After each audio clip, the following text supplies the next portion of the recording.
नमस्कार, मैं हूं पंकज झा और आप मेरे साथ देख रहे हैं ऑफ द रिकॉर्ड। आज हम बात करेंगे अखिलेश यादव की नई मुसीबत की। कभी कभी क्या होता है कि जो आपकी सबसे बड़ी मजबूती होती है वही आपके लिए कभी कभी सबसे बड़ी कमजोरी भी बन जाती है, और कुछ ऐसा ही हो रहा है शायद अखिलेश यादव के साथ। विधानसभा चुनाव में मिली हार के बाद से हर तरफ उनके लिए मुश्किलें ही मुश्किलें हैं। हम आज बात कर रहे हैं कि क्या अखिलेश यादव का MY समीकरण यानी मुस्लिम यादव समीकरण जो है वो बिगड़ने लगा है। हमने पिछले अपने आपसे जो चर्चा की थी उसमें हमने इस बात पर विस्तार से बात की थी कि कैसे आजम खान समेत बड़े जो मुस्लिम चेहरे हैं पार्टी के, शफीकुर रहमान बर्क हों या और भी कई ऐसे जो नाम अभी सामने नहीं हैं, लेकिन मन ही मन वो बहुत परेशान हैं, वो नाराज़ हैं, तो मुस्लिम नेताओं में एक बेचैनी है। अब यादव नेताओं में भी वही बेचैनी दिख रही है और ऐसा पहली बार हो रहा है। और सबसे दिलचस्प बात यह है कि जो नेता अखिलेश के खिलाफ कमोबेश बगावती तेवर में है वो मुलायम सिंह यादव की तारीफ करते नहीं थकते और ये कहते हैं कि ये वो समाजवादी पार्टी नहीं है जो मुलायम सिंह यादव की थी। अखिलेश में लीडरशिप की क्षमता नहीं है, वो बेहतर लीडर नहीं है। शिवपाल यादव जो कह रहे हैं उससे तो मैसेज यही जा रहा है कि आज न कल देर सवेर शिवपाल जी भगवा झंडा थाम ही लेंगे, यानी बीजेपी के कैंप में चले जाएंगे। अभी वो गए नहीं हैं, पर क्या पता कल को वो तारीख भी मुकर्रर हो जाए। सोशल मीडिया में वैसे भी एक तारीख आ गई है नई, 19 अप्रैल की। कुछ दिनों पहले एक और तारीख आ गई थी कि फलाने तारीख को शिवपाल यादव बीजेपी में चले जाएंगे। पर वो जाएंगे कैसे जाएंगे, क्या पैकेज डील होगा, उसको लेकर लंबी चौड़ी बातें हैं। वो जसवंत नगर सीट अगर वो बीजेपी में शामिल होते हैं तो उन्हें छोड़नी पड़ेगी मतलब उनकी सदस्यता जा सकती है। हालांकि विधानसभा अध्यक्ष बीजेपी के हैं तो ये फ़ायदा उनको मिल सकता है। ये भी कहा जा रहा है कि अगर उनकी सदस्यता गई और चुनाव हुआ जसवंत नगर में तो फिर उनके खिलाफ अखिलेश यादव भी चुनाव लड़ सकते हैं, क्योंकि वो मुलायम सिंह यादव की और समाजवादी पार्टी की परंपरागत सीट है और प्रतिष्ठा का सवाल है। तो क्या चाचा वर्सेस भतीजा मुकाबला हो सकता है अगर शिवपाल यादव वहां बीजेपी से चुनाव लड़ते हैं। इस बात की चर्चा समाजवादी पार्टी कैंप में भी होने लगी है कि शिवपाल यादव को उसी सीट पर पटकनी देने के लिए अखिलेश यादव को उनके खिलाफ चुनाव लड़ लेना चाहिए। अगर ऐसा होता है तो यकीन मानिए ये बहुत बड़ा चुनाव होगा। खैर, ये सब तो चर्चाएं हैं। अब मैं क्यों ये बात कह रहा हूं कि शिवपाल यादव बीजेपी कैंप की तरफ आगे बढ़ चले। भले ही अभी बीजेपी में गए नहीं हैं, भगवा झंडा नहीं उन्होंने पहन लिया है, लेकिन उनकी बातें वही हैं जो बीजेपी के नेता किया करते हैं। एक वीडियो आया है, ये वीडियो एक दिन पहले का था और उसमें वो लखनऊ में उनकी पार्टी जो है प्रगतिशील समाजवादी पार्टी उसका है, वहाँ उन्होंने अपनी पार्टी की मीटिंग की थी और उसमें उन्होंने एक बात कही। लोहिया और अंबेडकर दोनों का जिक्र करते हुए उन्होंने कहा कि भाई यूनिफॉर्म सिविल कोड लगना चाहिए। उन्होंने एक सेंटेंस यूज किया कि समान नागरिक संहिता के लिए वो आंदोलन करेंगे। भाई ये बात तो बीजेपी के नेता कहते रहे, बीजेपी के मैनिफेस्टो में रहता है यूनिफॉर्म सिविल कोड। कभी समाजवादी पार्टी ने ऐसी बात कही नहीं। और शिवपाल यादव बीजेपी के लाइन और लेंथ पर जाकर बैटिंग भी कर रहे हैं, बॉलिंग भी कर रहे हैं, तो सवाल तो उठेंगे ही ना कि देर सवेर शिवपाल यादव कहीं समाजवादी पार्टी छोड़कर जाने वाले तो नहीं हैं। हालांकि उनकी अपनी पार्टी है, लेकिन वो समाजवादी पार्टी के साइकिल चुनाव निशान से जसवंत नगर विधानसभा से विधायक बने।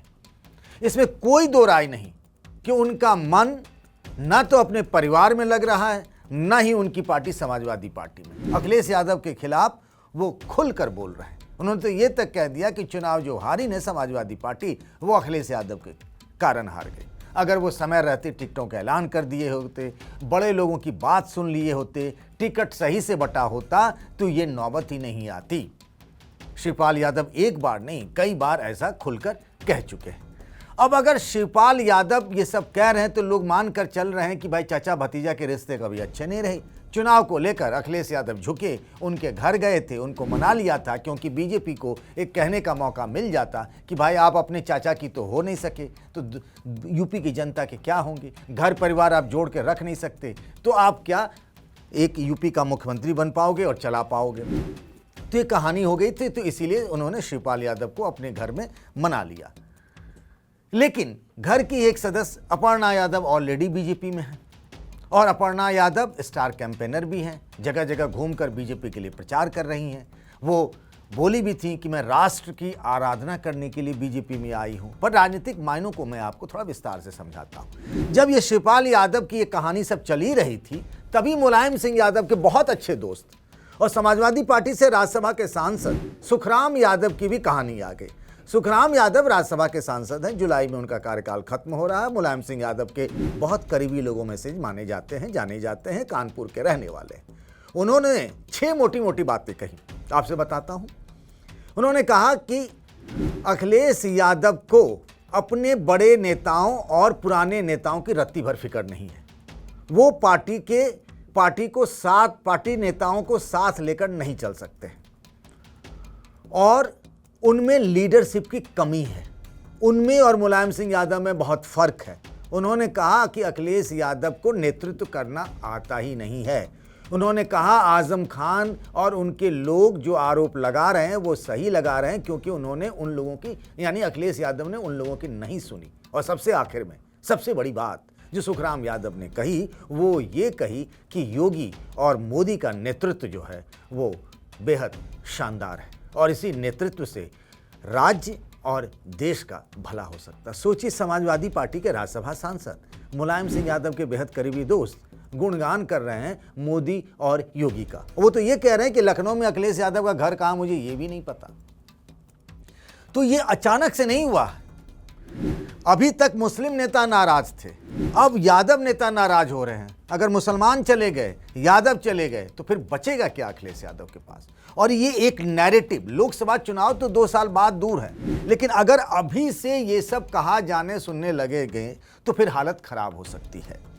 और आपको एक बात बताऊं, ऋचा सिंह का आपने नाम सुना होगा, अखिलेश यादव उनको बहुत मानते हैं। सिद्धार्थनाथ सिंह के खिलाफ वो चुनाव लड़ी, प्रयागराज से हार गई। इलाहाबाद यूनिवर्सिटी स्टूडेंट्स यूनियन की नेता रही हैं। फेसबुक पर उन्होंने जो लिखा है वो मैं आपसे साझा करना चाहता हूँ। वो लिखती हैं कि हार की समीक्षा न करना और हार के कारणों का विश्लेषण न करना अकर्मण्यता की निशानी है और जनतंत्र में आत्मघाती है। तो हार की समीक्षा किसने नहीं की?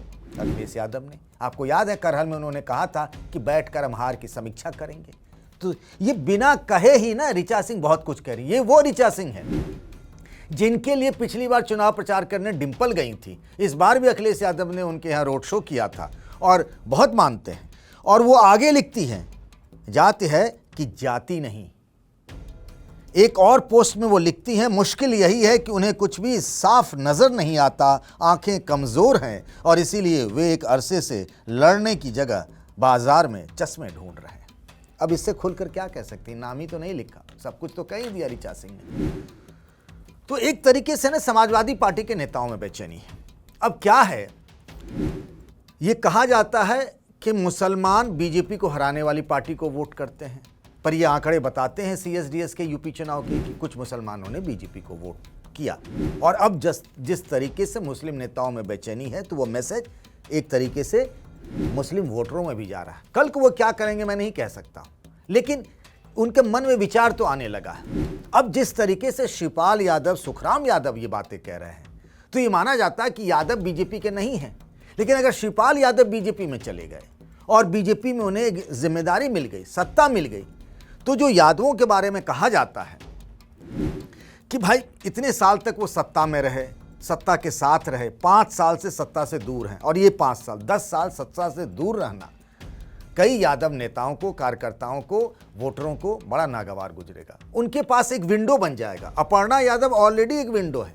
आप अपर्णा यादव के घर जाइए, आपको 100 में 50-60 यादव ही मिल जाएंगे उनके घर पर मिलने वाले, किसी न किसी आवेदन को लेकर, मुझे सरकारी काम में ये मदद चाहिए, फलाने को फ़ोन कर दीजिए। अब इसी सब का एक विंडो बन जाएंगे शिवपाल यादव। इसमें भी कोई दो राय नहीं कि शिवपाल यादव के पास उस गढ़ जो है, जिसको समाजवादी पार्टी का गढ़ कहते हैं, मैनपुरी, कन्नौज, इटावा, एटा, फिरोज़ाबाद, वो खुद पिछले लोकसभा चुनाव में फिरोज़ाबाद से लड़े थे, उसकी वजह से प्रोफेसर रामगोपाल यादव के बेटे अक्षय यादव की हार हो गई थी, दोनों में जो झगड़े हुए थे उसकी वजह से।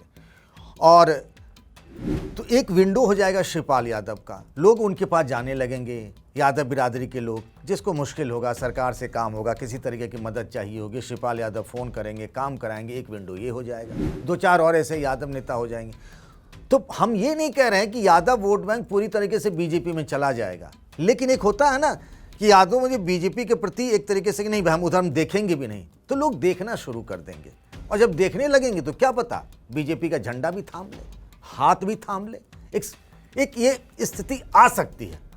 शिवपाल यादव के बीजेपी के जाने को लेकर के समाजवादी पार्टी की तरफ से तमाम वजह बताई जा सकती है कि उनका मन नहीं लग रहा था, वो डैमेज कर रहे थे, पर ये तो हो जाएगा, एक विंडो मिल जाएगा, जैसे अपर्णा वैसे शिवपाल, तो बहुत सारे लोग उनकी तरफ मुखातिब होने लगेंगे, और ये वाकई में एक बहुत बड़ी चुनौती है। अखिलेश यादव इस बात को समझते होंगे, हंसी में टाल देना कह सकते हैं कि आप कह देंगे कि उनके जाने से क्या फ़र्क पड़ता है, लेकिन फ़र्क पड़ता है भाई, फ़र्क पड़ता है नैरेटिव का, परसेप्शन का, कि एक तरफ मुसलमान भी और दूसरी तरफ यादव भी, तो फिर आपके पास बचेगा क्या। और खुलकर अखिलेश यादव ये बात भी नहीं कह सकते, जो असदुद्दीन ओवैसी कह देते हैं कि वो मुसलमान शब्द भी नहीं बोल पाते हैं। हिजाब के मसले पर आपने देखा होगा कैसे अखिलेश यादव अपनी बात कहने में लड़खड़ा गए थे।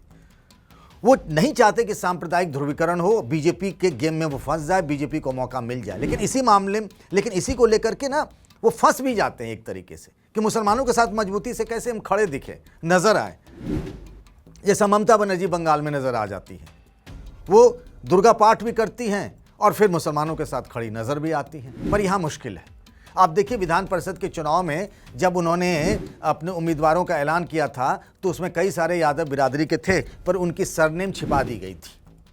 तो कहीं ना कहीं ये तो था ना कि भाई इससे मैसेज चला जाएगा। तो आप अगर आपको खुद ही लगता है आप खुद ही साथ नहीं खड़े होंगे, आपका जो कोर है, आपका जो बेस वोट है, अगर आप उसके साथ खड़े नजर नहीं आएंगे, दिखेंगे नहीं लड़ते भिड़ते, तो फिर तो वो भी धीरे धीरे खसकने लगेंगे। और एक बात तो मान लीजिए, जो अखिलेश यादव चाहते थे कि ये मंडल का हो जाए, अगड़ा बनाम पिछड़ा की लड़ाई हो जाए, यूपी में अभी तो हिंदुत्व चल रहा है, अब वो मंडल कमंडल की पॉलिटिक्स खत्म हो गई है, अब ये शुद्ध रूप से हिंदुत्व का कार्ड चल रहा है। उसके बहाने कुछ भी हो सकते हैं, शमशान हो जाए, शमशान बनाम कब्रिस्तान हो जाए, बुलडोजर हो जाए, या फिर आज के दौर में हम देख रहे हैं लाउड स्पीकर और अजान वर्सेस हनुमान की बात हो जाए, लेकिन हिंदुत्व कार्ड चल रहा है। और ऐसे में अखिलेश यादव के लिए एक तरीके से चाचा की चुनौती, और साथ ही दूसरे यादव बिरादरी के नेताओं, आजम खान की चुनौती और दूसरे मुस्लिम नेताओं की चुनौती, वाकई में उनके लिए स्थिति यही है कि आगे पहाड़ और